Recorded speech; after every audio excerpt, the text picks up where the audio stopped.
Hello जय हिंद साथियों, आप सभी का स्वागत है आपके अपने डिजिटल प्लेटफॉर्म प्रवेश एकेडमी पर। आज बिहार शिक्षक भर्ती 7th फेज 2023 के लिए ये वीडियो अति महत्वपूर्ण होने वाला है।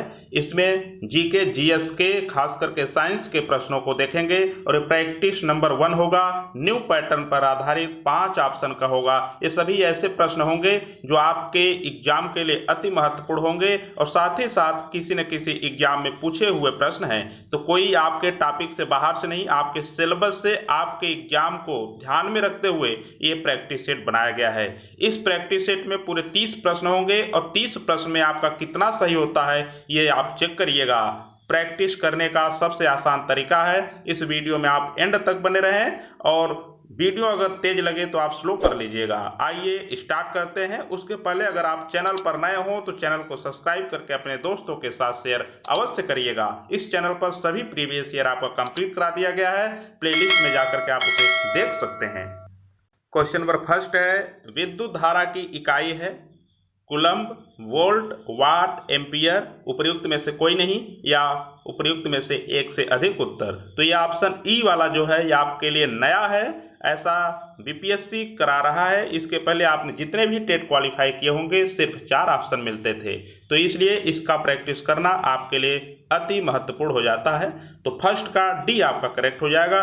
विद्युत धारा की इकाई एम्पियर होती है, तो फर्स्ट का डी इज राइट आंसर। आइए नेक्स्ट है, इसरो संक्षिप्त रूप है, यानी इसरो किसका संक्षिप्त रूप है ये आपको बताना है।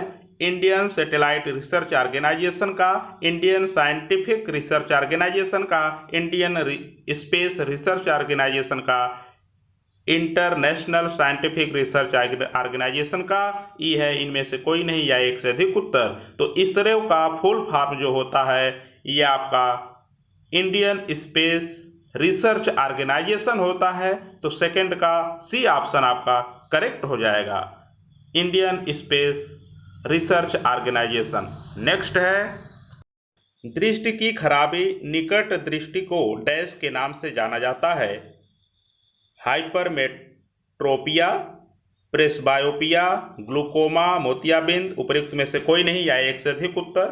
तो दूर दृष्टि की खराबी निकट दृष्टि दोष को जानते हैं। तो पहले आपको बता दूं, निकट दृष्टि दोष में नज़दीक की वस्तुएं दिखती हैं लेकिन दूर की वस्तुएं नहीं दिखती हैं, इसे मायोपिया के नाम से जानते हैं। तो इनमें से कोई ऑप्शन सही नहीं है, तो थर्ड का ई ऑप्शन आपका करेक्ट हो जाएगा। उपर्युक्त में से कोई नहीं इज राइट आंसर। तो 3 का ई इज राइट आंसर। तो इसको मायोपिया के नाम से जानते हैं। एक वस्तु का भार पृथ्वी की सतह पर मापने पर 100 N आता है, इसका भार चंद्रमा की सतह पर मापने पर कितना होगा? तो 1.67 N, 100 N, 10 N, 16.7 N। इनमें से कोई नहीं या एक से अधिक उत्तर। तो इसको आप 100 N/6 करेंगे तो 16.7 आएगा। फोर्थ का डी इज राइट आंसर। आइए नेक्स्ट है, एलईडी प्रकाश उत्सर्जक डायोड के संदर्भ में कौन सा कथन गलत है? तो इसमें गलत कथन को आपको बताना है। एलईडी प्रकाश स्रोत ऊर्जा की कम खपत करते हैं। एलईडी प्रकाश बल्बों से अधिक अवधि तक कार्य करते हैं। एलईडी में पारा प्रयुक्त होता है जो मनुष्यों के लिए हानिकारक है। एलईडी का ट्रैफिक सिग्नल लाइटों के प्रयोग किया जाता है। उपर्युक्त में से कोई नहीं या एक से अधिक उत्तर। तो 5 का आपका सी करेक्ट हो जाएगा। एलईडी में पारा प्रयुक्त होता है जो मनुष्यों के लिए हानिकारक है, ये आपका गलत है, हानिकारक नहीं है। तो 5 का सी आपका गलत है, इसीलिए आपका ये सही है। तो गलत कथन चुनना था, तो 5 का सी ऑप्शन रॉन्ग है, इसलिए ये सही है। तो आइए नेक्स्ट देखेंगे। सौर भट्ठी में प्रयुक्त होता है समतल दर्पण, अवतल दर्पण, उत्तल दर्पण, अवतल लेंस। उपर्युक्त में से कोई नहीं या एक से अधिक उत्तर।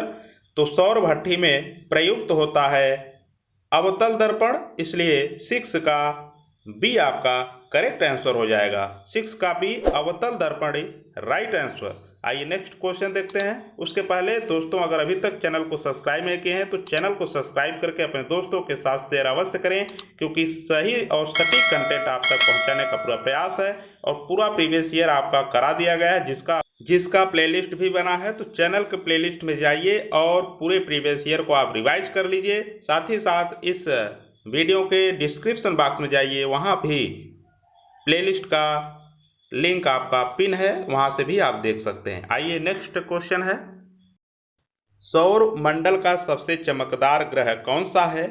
पृथ्वी, यूरेनस, नेपच्यून, शुक्र, उपर्युक्त में से कोई नहीं या एक से अधिक उत्तर। तो सौर मंडल का सबसे चमकदार ग्रह शुक्र होता है, तो 7 का डी इज राइट आंसर। 7 का डी ऑप्शन आपका करेक्ट हो जाएगा। आइए नेक्स्ट क्वेश्चन है, अति सूक्ष्म वस्तुओं को देखने के लिए प्रयोग किया जाने वाला प्रकाशिक उपकरण है माइक्रोस्कोप, इलेक्ट्रोस्कोप, स्पेक्ट्रोस्कोप और स्टेथोस्कोप। उपयुक्त में से कोई नहीं या एक से अधिक उत्तर। ये बहुत ही इंपॉर्टेंट प्रश्न है, क्योंकि ये क्लास 6, 8 हर बुक में आपको मिल जाएगा एससीईआरटी के। तो 8 का ए आपका करेक्ट हो जाएगा, microscope is right answer. Bharat द्वारा हाल ही में प्रक्षेपित किए गए अंतरिक्ष यान चंद्रयान 2 के एक भाग लैंडर का नाम है विक्रम, प्रज्ञान, रोवर, सतीश। उपयुक्त में से कोई नहीं या एक से अधिक उत्तर। तो भारत द्वारा हाल ही में प्रक्षेपित किए गए अंतरिक्ष यान चंद्रयान 2 के एक भाग लैंडर का नाम है तो विक्रम है। तो ऑप्शन ए करेक्ट हो जाएगा। 9 का ए इज राइट आंसर। आप सबको पता है भारत द्वारा चंद्रयान 3 भी कंप्लीट कर लिया गया है मिशन, बस सफलतापूर्वक लैंडिंग हो जाए, ये हर भारतवासी को उम्मीद है। तो अभी तक जो क्वेश्चन बनेंगे चंद्रयान 2 से ही बनेंगे, क्योंकि अब पेपर लगभग बन चुका है, तो इसलिए चंद्रयान 2 के सभी प्रश्न आपको आने चाहिए। आइए नेक्स्ट है, अल्ट्रासोनिक तरंगे हैं। तो अल्ट्रासोनिक तरंगे 20 किलोहर्ट्ज से ज़्यादा आवृत्ति की ध्वनि तरंगे हैं, तो 10 का बी ऑप्शन आपका करेक्ट हो जाएगा। 10 का बी इज राइट आंसर। तो दोस्तों इस वीडियो को अपने दोस्तों तक हर एक ग्रुप में शेयर अवश्य कर दीजिएगा, क्योंकि ये बहुत ही महत्वपूर्ण सेशन है। क्वेश्चन नंबर 11 है, रसायन विज्ञान के अनुसार निम्न में से कौन सा भौतिक परिवर्तन का एक उदाहरण है? लोहे में जंग लगना, पानी का उबलना, लकड़ी का जलना, तांबे के बर्तनों पर हरे रंग का अस्तर बनना। उपयुक्त में से कोई नहीं या एक से अधिक उत्तर। तो रसायन विज्ञान के अनुसार निम्न में से कौन सा भौतिक परिवर्तन का एक उदाहरण है? तो भौतिक परिवर्तन का एक उदाहरण है पानी का उबलना। तो पानी का उबलना इज राइट आंसर। तो 11 का बी इज राइट आंसर। आइए नेक्स्ट देखेंगे, निम्न में से कौन सा एक अलौह धात्विक खनिज है?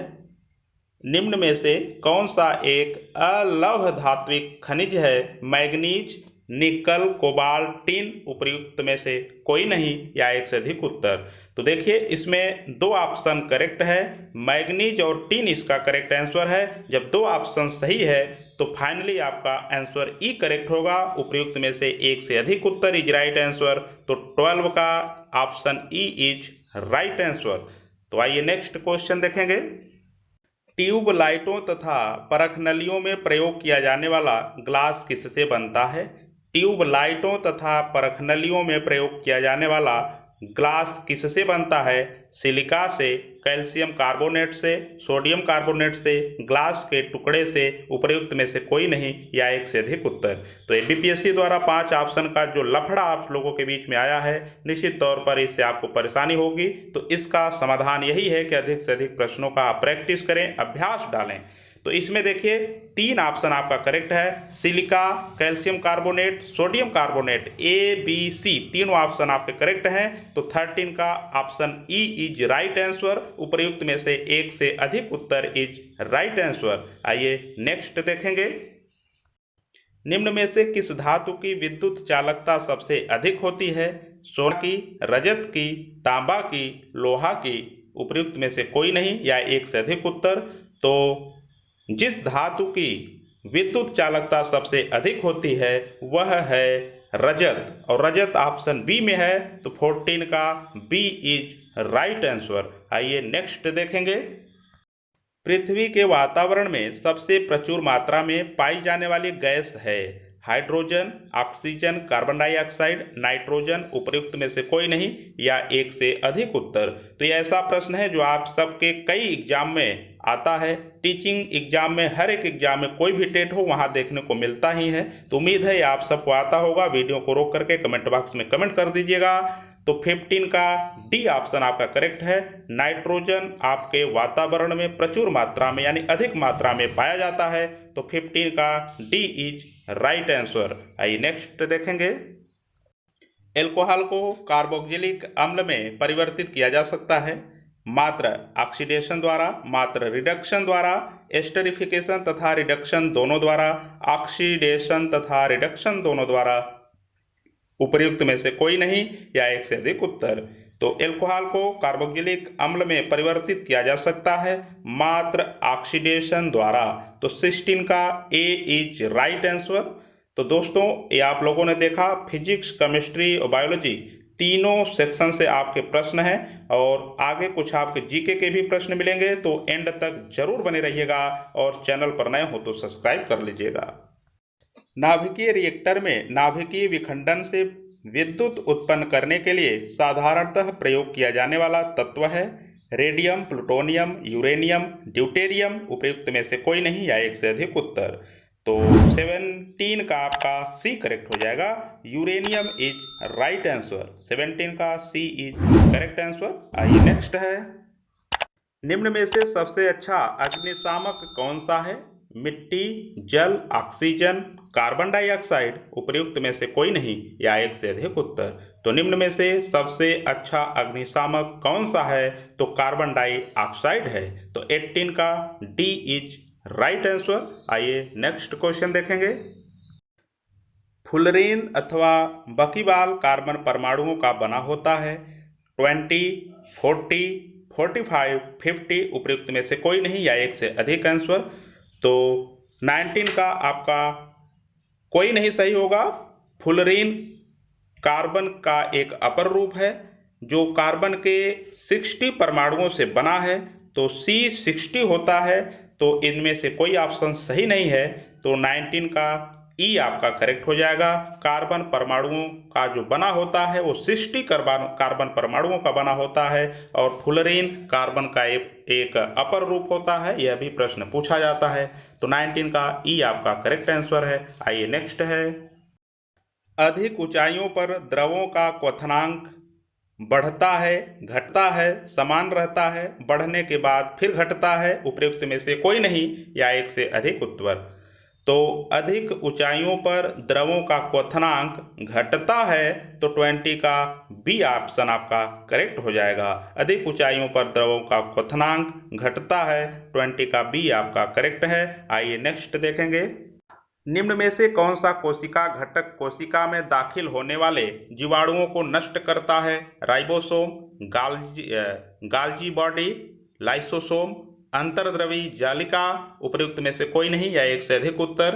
तो 21 का सी करेक्ट हो जाएगा। Lysosome is right answer. आइए क्वेश्चन नंबर 22 देखेंगे।